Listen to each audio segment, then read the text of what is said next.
everyone, welcome back to the Philosophy of Data Science series. This interview is part of our first session of the series where we're focusing on scientific reasoning for practical data science. In other words, don't get scared off by the term philosophy. The topics we're discussing are actually super practical to real life. So, and the purpose of the series is to lay out some of the key ideas that'll make it a lot easier to navigate through the data science problems and help you become a great or even greater data scientist. And now the reason that most of us tuned in today, we've got Andrew Gelman here, and he's going to tell us what he knows. So Andrew Gelman requires very little introduction for most of the statistical community, but perhaps just for the people who are starting out on their statistical or data science journeys. Andrew, to start off, could you just introduce yourself and your work and your research interests? I teach statistics and political science at Columbia University in New York. And I've worked on a bunch of applied projects, including public opinion and elections, pharmacology and toxicology, sports analytics, business analytics, sociology, economics, various other things. And I've written books on Bayesian methods and regression modeling. And for a quick clarification, not just written books, but I would say probably written the book on Bayesian analysis. Well, it was the first applied Bayesian book, so there had been some theoretical books before then. And when we wrote the book, I was kind of afraid that everybody would put it down, that they would say, this is all obvious stuff, and why are they making such a big deal about it? But actually, people are happy about our book because then they felt they didn't have to write it themselves. They could just give it to students and then they could move on to their own stuff. So I realized that that's often the case. If you do something that a lot of other people are doing, they'll actually like it because then you get them off the hook and they don't have to write it up. Yeah, that's cool. And one of the most important takeaways from this, the blog. Can you quickly talk about the blog? I had a postdoc I was working with in 2004, Samantha Cook, and she had a lot of ideas. And I thought that instead of us just talking with each other about them and emailing them back and forth, we could post them on the blog. So we created a blog and a wiki page so that we could communicate our research ideas to each other in an open way so that other people could get involved too. The wiki got hacked, so we abandoned the wiki, but we kept the blog. She still had a lot of great ideas, but I don't think she always felt so comfortable writing stuff up in public that way. So it ended up being more of a place where I and some colleagues could post on things that we were interested in. Well, that's really cool. And for those who are interested in more, the blog, as it's been called, is the blog to check out, and we'll have a link to the Andrew Gelman blog in the description of the YouTube video. So definitely check that out. And but today we're going to be talking about the philosophy of science, and you've had quite a few thoughts on where Bayesian analysis, and what I really liked about, I think a lot of statisticians actually had their first introduction to the philosophy of science and realizing, oh, this is a thing. Reading your work and so some of the work that you did. I think starting probably around 2010, some of those publications, and that you wrote quite a bit. What I think was really nice was you wrote a bit about how the philosophy of science applies to how you personally go about your your data modeling process and your data revision process, which I think is really cool. So you've written about where Bayesian analysis falls in terms of like whether it's inductive versus more of a hypothesis and deductive process. And you've also talked a bit about where, with regards to like scientific revolutions, where Bayesian modeling fits with regard to sort of the Popper versus Kuhn sort of deductive falsification versus what is normal science versus more of a scientific revolution. But before we talk about those, because we'll get to those in a second, I think a really key question that people would like to hear from you is just, why should an applied data scientist care about the philosophy of science? Why should we care about whether we're using induction versus deduction as long as we arrive at the right answer? So what can data science learn from philosophy? Well, one thing I want to get back to is that there's no single way of doing science that or doing statistics. So it's a little bit like writing or art, like painting. There's just many ways of doing it. And so you have to you have to be aware of your own style and what you're comfortable doing. And I can give some examples of that. But first, let me answer your question about why philosophy. Um, Christian Hennig and I wrote about this in our paper. There are two reasons why it's good to think about philosophy. The first is that good philosophy can help you do better work. The second is that bad philosophy can get in the way of good work. Yeah, I like that a lot, and just if you want to go into that a little bit more, because this is the main topic. So, for example, what are the pitfalls of an applied data science if they're using bad philosophy, if they're using, I guess, a broken philosophical compass, if you will? So an example of what I would consider a bad philosophy is an inductive Bayesian approach, or I don't know, well, a kind of traditional subjectivist Bayesian approach, which says that your model is your subjective model and so cannot be questioned. Um, and when this is a less common attitude than used to be, but I remember going to a Bayesian conference back in 1991, shortly after I got my PhD, and I saw all these people speaking, and they would have these models that fit to their data. And I'd ask if they check their model, and they'd say, no, because it's subjective. So we can't check it, which seemed kind of funny, right? Like if something is subjective, it seems like it's more important that you check it. But it was, there's a kind of funny attitude, like, well, this is impossible. So because like it's true that there are always aspects of your model that can't be checked with the data, but that doesn't mean there are also aspects that can be checked. So the fact that there are ways that a model can't be falsified is not a good reason not to check the model in the first place. So I felt that there was a philosophy, a subjectivist, personalistic philosophy, which got in the way. Like people, things that are very natural, like making scatter plots and comparing your data to simulated replications of from the model, people just weren't doing. I think in part because like their philosophy was getting in their way, and then there are certainly non-Bayesian philosophies that cause problems too, like when uh, when people talk about coverage of confidence intervals.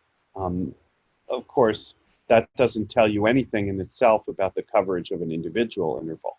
So if people realize that, that's okay, but you get some people with a hardcore philosophy where they say you can never say anything about the individual interval, or people with a hardcore philosophy saying you can't include prior information in your model.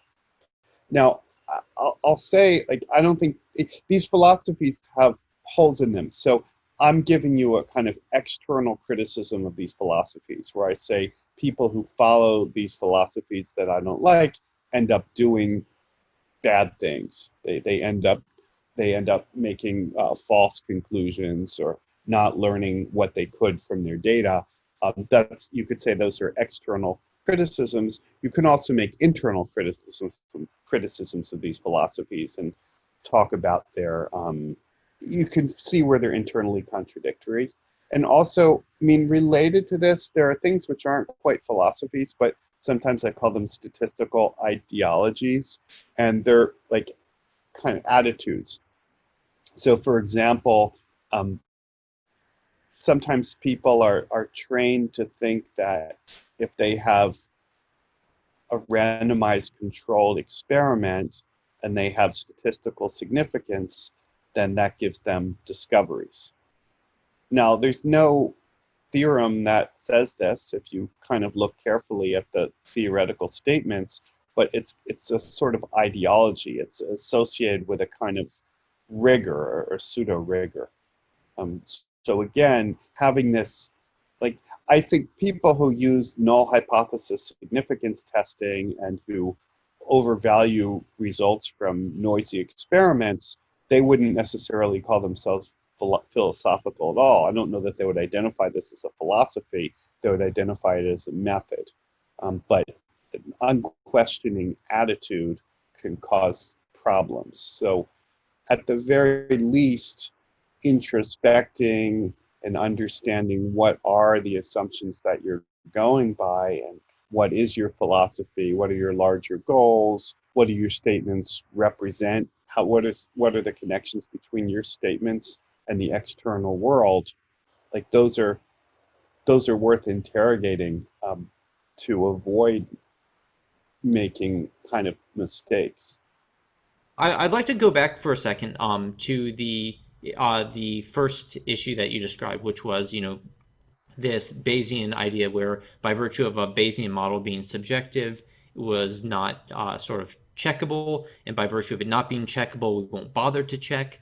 And then I guess it then sort of snowballs into, well, if you don't bother to check, then you can't try to falsify, like you won't bother to try and falsify a model. Is that sort of the sort of snowballing of, and then you don't bother to check, if your model actually looks at the data and you don't see where errors might arise and shortcomings might arise in your model. Is that sort of the chain reaction of bad philosophy that you think about?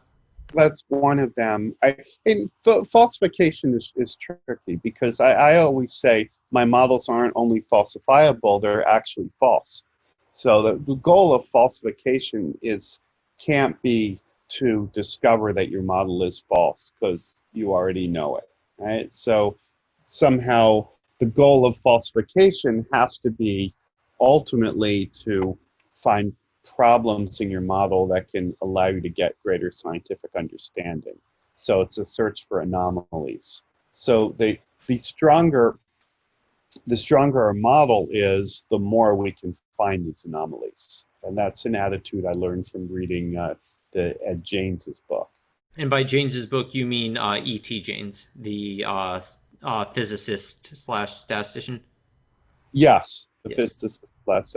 Yeah, he was an unusual guy from a academic physics or statistics point of view in many ways. But that helps someone that's unusual. You can read something that he's written and learn something you wouldn't have otherwise learned. On this issue, though, of this idea that subjectivity and Bayesianism then leads to non-checking, etc., do you think that view is as commonly held as when you originally wrote some of those papers? I think it was back in 2010, 11, 12. Or has it changed quite a bit since then? Because it seems like a Bayesian who doesn't actually check and compare their models or use it to run simulations. Well, I think my big contributions were mostly there from our Bayesian data analysis book, because we generalized from Bayesian inference to Bayesian data analysis. So data analysis we defined as model building, inference, and model checking. So we put it right in there. So that was probably the biggest effect was with our book. Also, the 2006 paper gave it something of a theoretical framework. So the posterior predictive checking. So that probably helped also.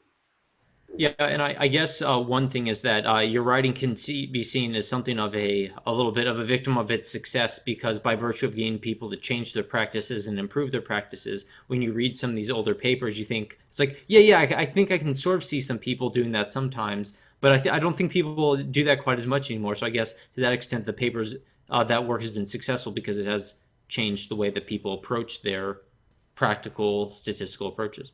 I hope so. When we first did that, and it came to me for two reasons. One, it's just doing applied work. You don't want to get the wrong answer. So we spend a lot of time checking our models. And we were modeling votes.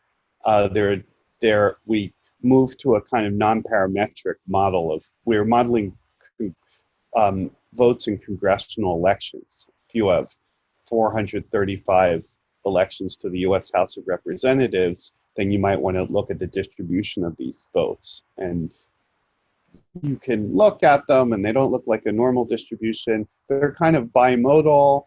Then there are uncontested elections you have to deal with, but even the contested ones, we tried to fit a bimodal model, but it wasn't so perfect, so we fit a third mode, and so we spent a lot. It was clear, like the model mattered because then what we were doing was non-parametric because we're modeling that the vote shares were modeled as being drawn from this distribution, but then the actual latent votes were considered as they were considered, because they were considered to be drawn from that, they didn't follow a particular distribution. And we did inference for them using a hierarchical model, which was kind of cool because it was a model with one observation per group, actually, and that's another story. But when you're doing a hierarchical model, the distribution that you're assuming for the latent variables, in this case, the latent partisan strengths in the different districts, the distribution you assume for those latent variables affects how much partial pooling you're doing and where you're doing the pooling. So if I have an election in a certain district and the Democrats get 85% of the vote, but it's a noisy election, noisy data, my estimate for the underlying strength of the party will be pooled. But I shouldn't pool it all the way to 50%. I should pool it toward the mode for the Democrats. Or with a mixture model, it's a mixture of things. So my colleague and I were very aware that this kind of theoretical construct of this distribution was important in that it affected our inference for individual districts. You just get the wrong answer if you used a bad model. So from an applied perspective, like not checking the model wasn't an alternative. Wasn't not checking the model. I mean, it wasn't something we were considering. So that was part of it. Then the other part was I had been doing for my PhD thesis work on tomography, like brain imaging, and there was a statistical model I was working with, and it clearly didn't fit the data. I could just tell with a chi-squared test, but in this case, when we did this chi-squared test, there's a certain number of data points, and you can compute the error compared to the best fit, and then you need to subtract a certain number of parameters to estimate the degrees of freedom of your chi-squared test. But it wasn't a linear model, so there was no fixed number of parameters. The model had the model had positivity constraints. So although it potentially had many thousands of parameters, most of the parameters weren't active in the sense that they were being estimated on the boundary. There had been some literature on adjusting chi-squared tests when the estimates were on the boundary. There's a famous paper by Chernoff from 1954, but you couldn't really apply it in this case. There was too much uncertainty. So I used a Bayesian approach to to estimate the degrees of freedom and get a distribution for the chi-squared test. So that was the first time I did a posterior predictive check or a posterior predictive p-value. And I was really excited because this was kind of an unsolved statistics problem and we could solve it in some way. Of course, it depends on your prior, but it gives you a reasonable solution. And so I envisioned this as being popular. And also around the time I did this, I was getting very frustrated with the Bayesians. And so I envisioned this as becoming popular with the non-Bayesians, with that there's a whole literature on model checking and testing. And some of the Bayesians were getting annoyed at me for suggesting that I would compute a p-value or do a hypothesis test.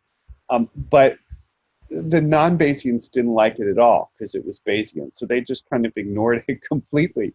So I realized I had to work with the Bayesians and I had to present it as a Bayesian approach, even though not every Bayesian loves it. But you kind of have to work with the community that you have despite your frustrations with them sometimes. That is a really good story, and that's pretty cool. And now on to so we've talked about sort of the practical side of why sort of getting your philosophical compass aligned can be very good for practicing or applied statisticians and data scientists. I'm a bit curious, as someone who also has done so much for methodological development. Say, for example, that there's the determined non-applied statistician or non-applied data scientist, where they just say, I'm just going to develop methods, period. If someone is like, I know my deduction, I know my math, I'm set. What would sort of the value of taking the philosophy of science be to that? And I guess part of I recall one of your lectures was called the theory of statistics is the theory of applied statistics. But yeah, I'm just curious if you have the dedicated non-applied statistician, what would be the value of the philosophy of science for them? Oh, I don't think there are any non-applied statisticians. I don't think that exists. I mean, ultimately, it's for solving applied problems. And if I wanted to answer, I could say, sure, there are like theoretical questions that arise, and but I don't know. I don't. I think everyone wants to be applied and wants to be useful. I don't think I've ever met someone who would claim to be purely theoretical. But let me also bring up like another thing, because remember I said that there are two benefits to philosophy. One is if you're aware of philosophy, it can help you recognize the assumptions that you're working under and allow you to surmount them. So not knowing philosophy or being ignorant of philosophy, I think, can lead people to make mistakes. But there was also a positive angle that I said that knowing philosophy can help you do better work.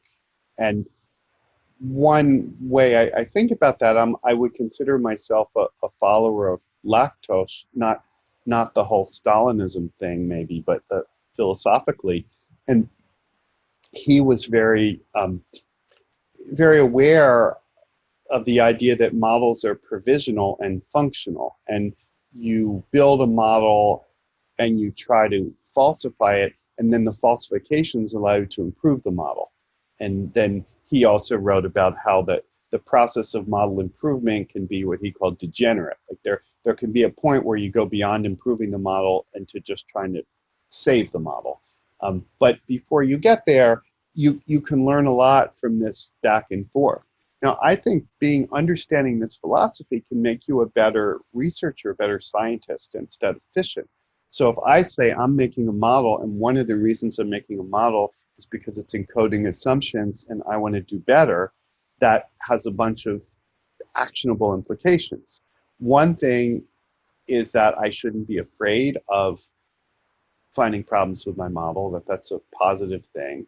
Another is that if I want to do exploratory data analysis and do graphical work, then modeling can help, because the purpose of exploratory data analysis is to find unexpected patterns, right? So unexpected is relative to expected. So the more sophisticated your expectations, the more you learn from a rejection of your model. So even if your only goal was to do exploration, you might want to bone up on all these sophisticated modeling ideas in order that your exploration become more effective. And so these are a bunch of ways in which I think that having a kind of modern or sensible philosophy, I guess it's not that modern. Lakatos's philosophy is 50 years old now, but have what I consider that modern philosophy, I think can enable you to do better work, to actually solve problems better. Yeah, I know you've mentioned two things.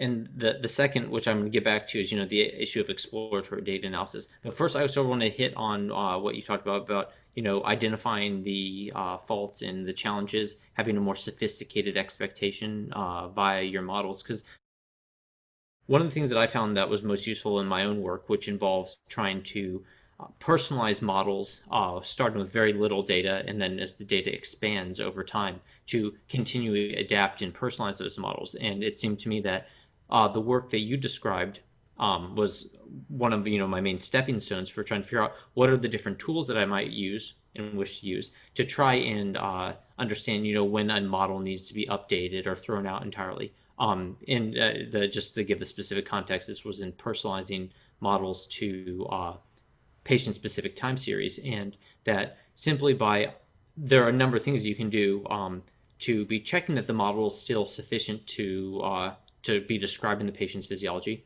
and then you can also check if another more complex or even a less complex model is sufficient. So it does seem like even a very applied person like myself finds a lot of value in going through these different steps and checking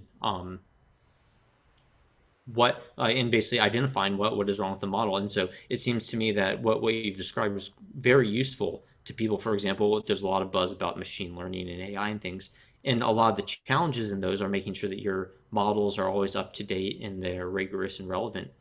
So it seems to me that that is what you've described as a very useful piece of the toolkit to deal with a lot of these modern technologies. Yeah, well, you're never really there. But I think there are kind of two things going on. One is there's always a trade-off. Your model is never fully descriptive of your data, and it's not just about describing the data. It's never fully descriptive of the data, and it never fully plugs into the real world that you care about. And so we always want to improve on these things. I'll talk about the real world connection now, because I think everybody understands, like, our models don't fit the data. We could always do better if we had more time and more computing power. Used to be, back in the day, people would say you can't do better because you don't have any more parameter fitting budget. But now we understand with regularization, you can always do more. So one of the good things about machine learning is that makes people comfortable with regularization, willing to throw lots of free parameters at a problem in order to do better. So yeah, we can always do better fitting the data. But what about plugging in the data to the real world? So I've already ragged on controlled experiments, so I'll do it again. You do a perfectly designed experiment, and your medical experiment, whatever, you learn something, you make inferences. So what? That just tells you about people who are like the people in the study. So if your study is not a representative sample of the population, then your average treatment effect is meaningless. Or not meaningless, but it might not be what you want. So to the extent that your sample doesn't represent the population, you need to allow for treatment interactions, and you need to model that. So that's a direction of it. It's not about modeling the data, getting a better fit to the data. It's about modeling to connect to what you ultimately really care about. So there's always going to be a need for that. But I actually want to talk about something slightly different, which is, even if, imagine a hypothetical world, which sometimes happens, you have a model that fits the data just fine, and it also plugs into the real world just fine. It's the model you want to fit. It's the model you want it to fit. You fit it. There's no computational problems.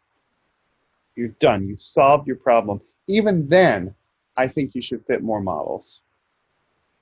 At the very least, you want a model that's a little bit simpler, that gives you a sense of why you needed the complexity that you have in the model.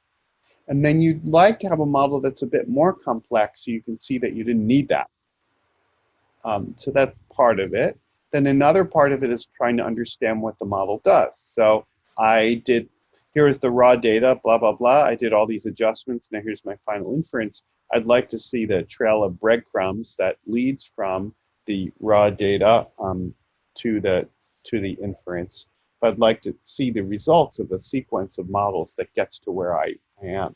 And I want to understand what my model's doing. If you ever fit a model, you say these things like, oh, you see, that parameter is being estimated by this interaction in the data. This part of the data is estimating that part of the data. You like to have this understanding of the mapping from data and assumptions to conclusions.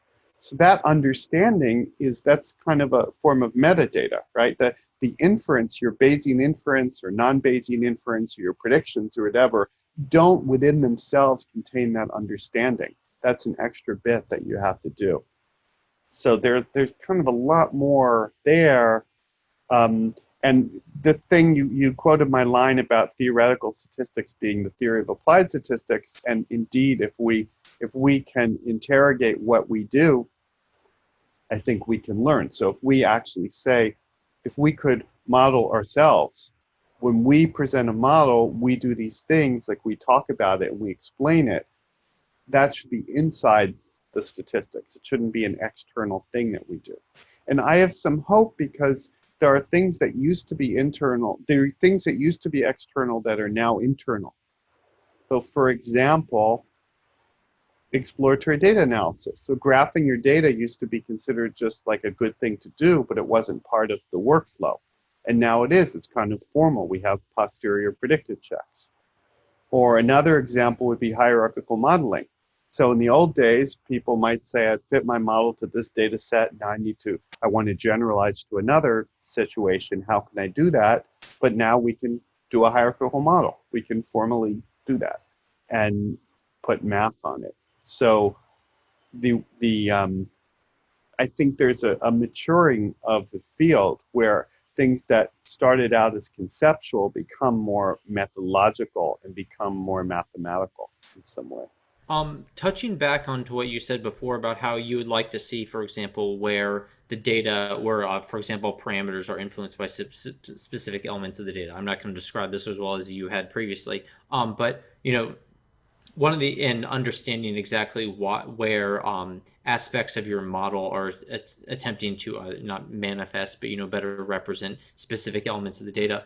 And one, I guess, sort of that's always fun to do. It's always fun to see where, oh yeah, here's my model picking up this specific element, and things like that. But it sort of runs into the issue though that like humans have an infinite ability to rationalize what they see, and so we can have this idea that sort of our theory could be a bit overspecified by the data, or that there's the data could be overspecified by theories, where we can have a vast multitude of theories. So we might see, yes, our model works this way because of this element of the data. You take it out, it still works that way, and then you still have another great rationalization or another good explanation. And so I guess is that sort of another reason why if you could just sort of address that issue, that our infinite ability to rationalize, but also that's also sort of where some of these like posterior checks and things like that come in, to help us better understand, more rigorously evaluate that.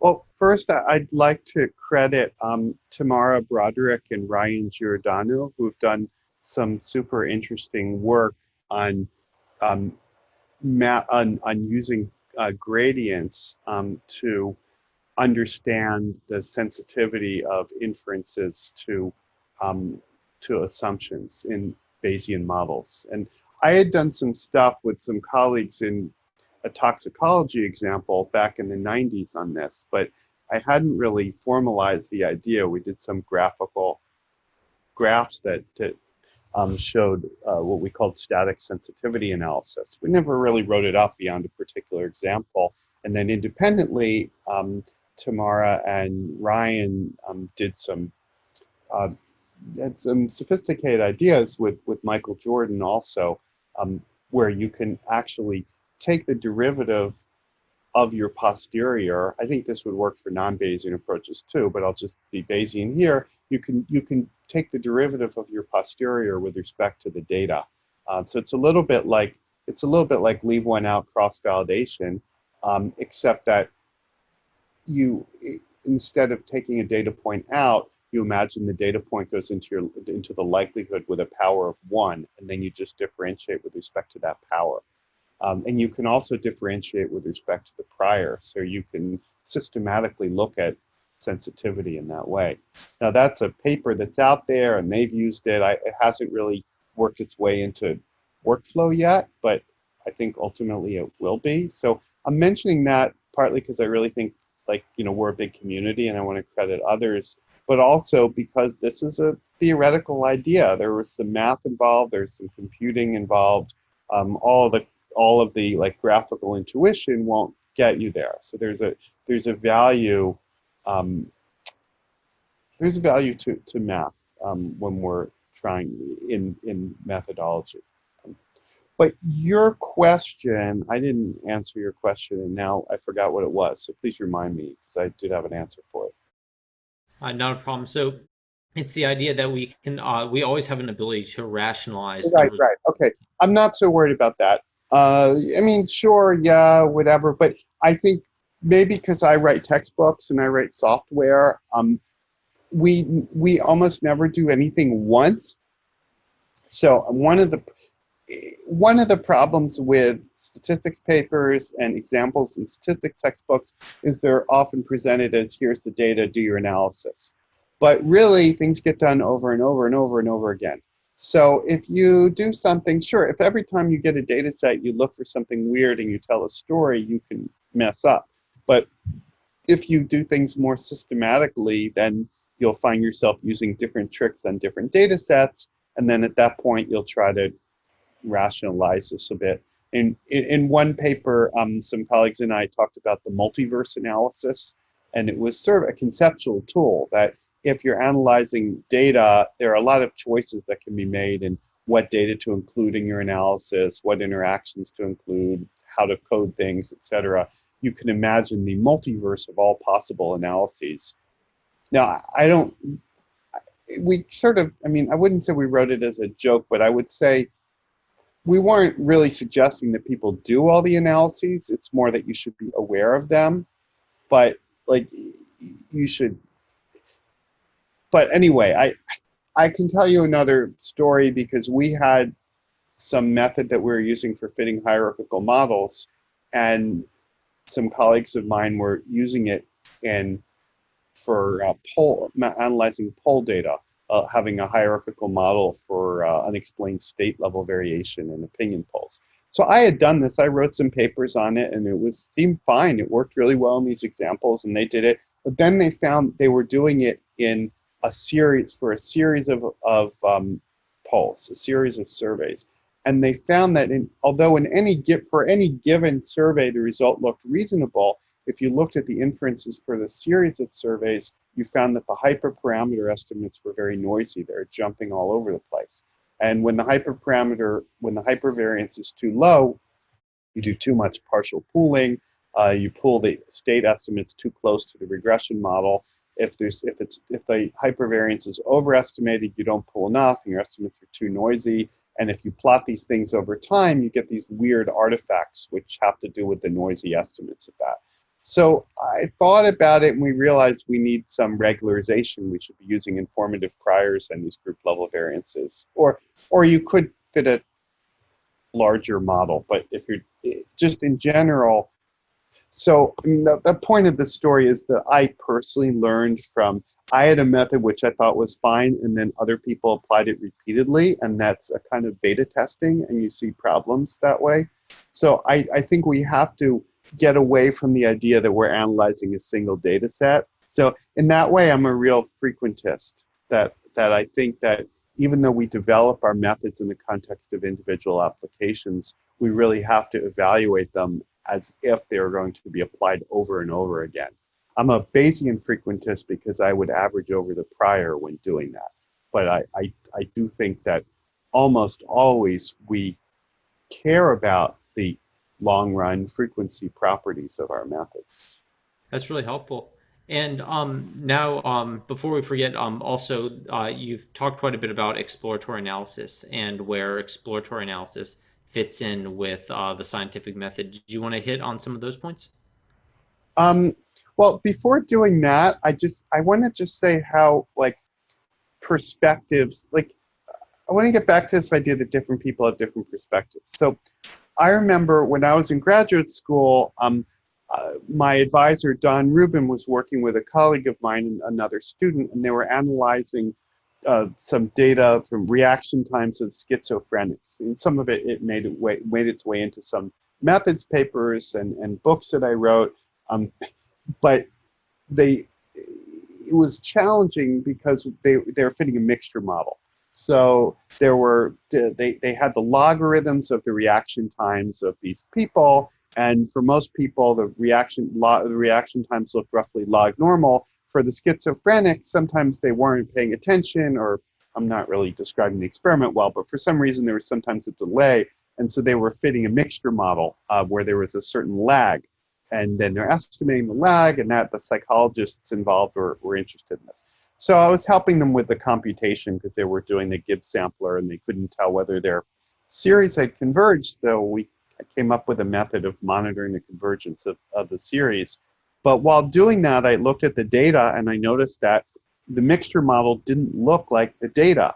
So if you look at the data for the non-schizophrenics, they look pretty log normal. But if you look at the log reaction times for the schizophrenics, they didn't look like a mixture of two normals. They looked like a kind of long, drawn-out right tail. So which you could model as saying sometimes you're delayed, but the delay itself is a random variable, which of course makes sense. Once you accept there's a stochastic delay, you wouldn't expect it to be a fixed amount of time. So I spoke with Rubin and I said, I think the model doesn't fit the data. Here's another model that makes more sense. And he said he didn't care. And I asked why, and he said because he is trying to work with the psychologists and their goal is to estimate this delay. So he said it's just like if you fit a normal model to data that aren't normal, you can still estimate the average.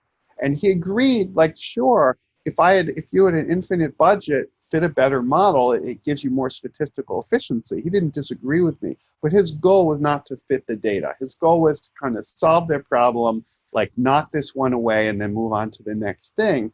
And he felt that there is a whole class of problems of models like this that psychologists fit, where they're interested in this kind of mixture. And if what you're really if what you're really estimating is the average lag, who cares?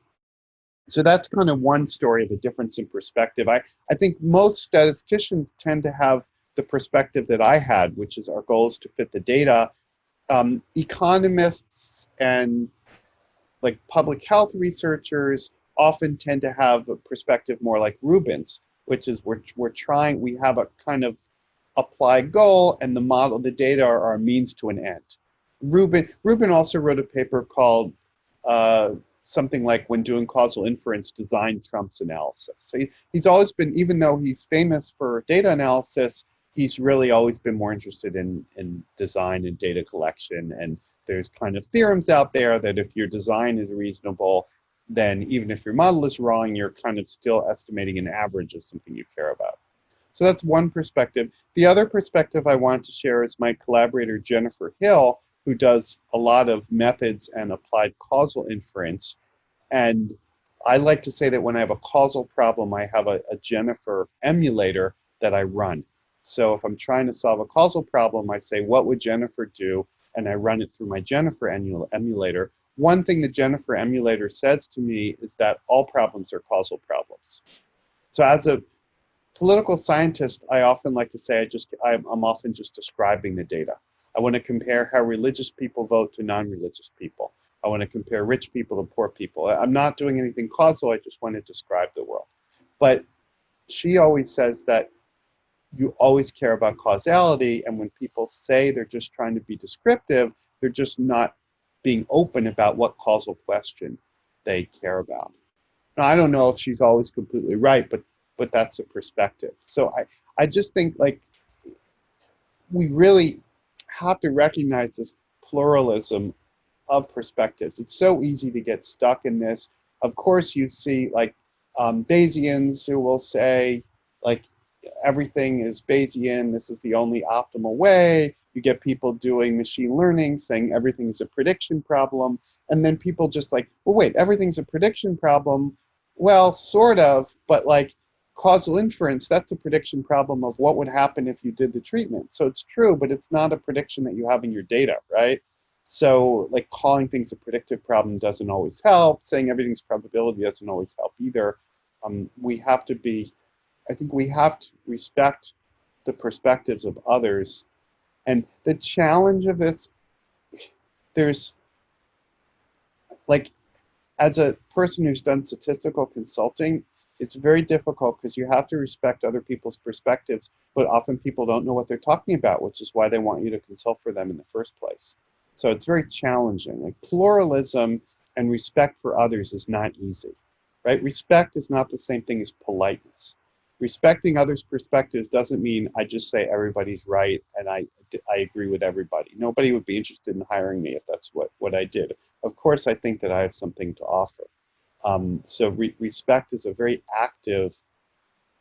It's like you see somebody did something wrong, you figure out why they did it wrong. You extract, and maybe they just said 2 + 2 = 5 and they made a mistake, but maybe they had a goal that you weren't aware of. And maybe it wasn't a good goal. Maybe they shouldn't be doing that, but you figure out what that goal is and then you can go back to them. So it's a kind of, it's, another version of deductive reasoning. Yeah, that's really interesting, and just the idea that again, you've echoed something that I found that's been pretty helpful is even if you're working with somebody who isn't particularly data fluent or data savvy, that they tend to have a set of priorities that at least approximates a set of goals or something like that with regard to the applied problem. And even if it doesn't seem to be going in the right path, being cognizant of those goals can be very helpful for doing your own job and getting things on the right sort of analytical path. Yeah, well, it's an old like Bayesian idea, like von Neumann and people talked about this in the 40s and even earlier, that given people's actions, if you can deduce their probabilities and their utilities, or you can find out that they're incoherent. And Is that so, like implied preference that you're talking about? Sort of the yeah, I mean, this is just straight utility theory, right? So if you're the forward version of utility is if you give me a bunch of probabilities and utilities and a probability tree, I can tell you what you should do that maximizes expected utility. And there's also a theorem that that expected utility is if utility satisfies these axioms, you do want to maximize expected utility. Anything else will be dominated. But then you can flip it around and say, if people are behaving coherently, then you can deduce their probabilities and their utilities with suitable set of experiments. But then, of course, people aren't coherent, so you point out incoherences. So this is just straight classical decision theory. But you can apply this idea more generally, that if somebody is doing something that doesn't seem to make sense, then you try to figure out what they are trying to do. And like if you were to talk with Jennifer, then I think she would say that often they have a causal question that for some reason they don't want to be asking or they're not sure how to answer. Did you want to move on to the issue of exploratory data analysis? Because that's something that and where that works. And so basically, there's some topics that we haven't visited yet are the sort of idea of scientific progress, normal science, and scientific revolution, and we also have the data exploration, exploratory analysis. Do you want to hit one of those topics? Well, I think that just again, in terms of giving credit, I think we should give credit to people like Hadley Wickham and Diane Cook and Bill Cleveland and other people who have changed how we think about exploratory data analysis. I mean, obviously credit to Tukey for getting it out there, but also for the theorists and the computational researchers who have made it, who have systematized it. So I guess I think it often, like when a phrase is out there, like part of it is just the phrase exploration, exploratory data analysis is a great phrase. It's kind of funny though. I think that Tukey kind of got it wrong in some way. So Tukey contrasted exploratory data analysis, which is graphics, with confirmatory data analysis, which would be null hypothesis significance testing. And of course, well, I say of course, but I don't know if your readers know that in the 1940s and 1950s, Tukey did a lot of work on the multiple comparisons problem, and like a bunch of work that is very brilliant and I believe obsolete. I actually think a lot of it wasn't such a good idea even at the time, but now it certainly would be considered obsolete, which are various multiple comparisons corrections to get the right family-wise error rate under different assumptions. And he kind of stopped doing that, and I like to joke that it's because like he used up his family-wise error rate like around 1960, so he decided he had to do something different. But more seriously, like I think that was a bit of a dead end. It was a research area that people worked on. Some more recently, these ideas have been folded back into hierarchical models with methods like false discovery rate. My take on something like false discovery rate is it kind of works because it's a hierarchical model. I don't really like the whole error rate framework because I think that um, I don't think things are like scientific claims are true or false in that way. I don't think parameters are exactly zero. On the other hand, if you're working in that framework, then ideas like false discovery rate allow you to move forward and make progress. So that stuff has been great. But to get back to exploratory data analysis, the idea is instead of doing confirmatory data analysis, which is hypothesis testing, you do exploratory data analysis. But I have claimed that the two things are the same thing, that EDA is a form of CDA, that when you're doing exploration, as I said earlier, you're looking for anomalies relative to a model. So exploratory data analysis is kind of a form of hypothesis testing, although you're not usually computing a p-value, but you're looking for discrepancies. And it does have similar multiple comparisons issues, as you alluded to earlier. Um, Maybe this is so. It's to me interesting that these two ideas, which seem so different, are so similar, in that they're based on looking for problems in modeling. But I think probably the most important stuff, certainly the most important things about exploratory data analysis in the past decades are not anything I've done, but just the development of tools that allow people to make graphs much more effective graphs than the tidyverse and all of that. Would you like to wrap up now, or was just off the top of your head, were there any other ideas that you want to knock out for our parting messages? Okay, so my parting idea to you, the listener of this, is to um, observe what you're actually doing. So when you're fitting multiple models and tracing your parameter estimates and seeing how things change, think of this scaffolding as being important, not necessarily something to be destroyed when things are over. So if you're working in GitHub, I guess you won't be losing the scaffolding, that your folders, your files aren't going anywhere. But think about these steps. Be aware of what you're doing. And you can then, if you are of a more in the more academic setting, you can think about abstracting what you're doing, and the abstraction could help others if you're doing something good. The abstraction could help you in that if you become aware of your own procedure, you can also become aware of whatever incoherence you have and various opportunities for improvement. Well, that is really good, and the reflect on being aware of their own procedures, I think, is really interesting. Especially because the idea is even if you are just purely interested in your own benefit and doing and your own progress as a statistician or data scientist, being aware of how you do things in those procedures can at the very least help you execute those quicker and more efficiently and more rigorously.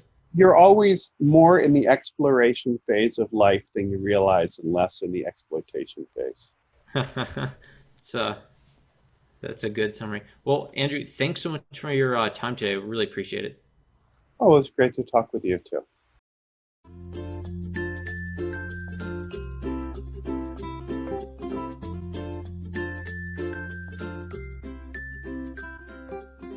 Hey guys, it's Glenn. Thanks so much for listening to this most recent episode of the Philosophy of Data Science. I hope you enjoyed it.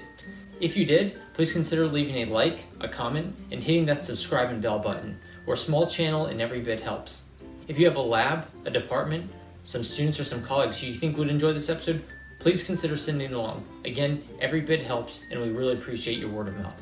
Our next episode on the Philosophy of Data Science will be coming out 1 p.m. Eastern Time, Wednesday of next week, so we look forward to seeing you then. But if you can't wait to get more data science, machine learning, and statistical content, feel free to look around the rest of the channel. We have a large number of playlists, including things like machine learning for healthcare, ethics and AI, and things like that. So give a look around. There's plenty more content for you to enjoy. You can also check out our website to not only see past episodes, but what's coming up, and see who our sponsors are. Thank you to our sponsors for your support. Now, while the views discussed on the show typically range between extraordinary and mind-blowing, the stated views don't necessarily represent those of the host, our sponsors, my employer, your employer, the speaker's employer, or anyone else not saying those words. And as always, thank you so much for your time. I really appreciate it. See you next week.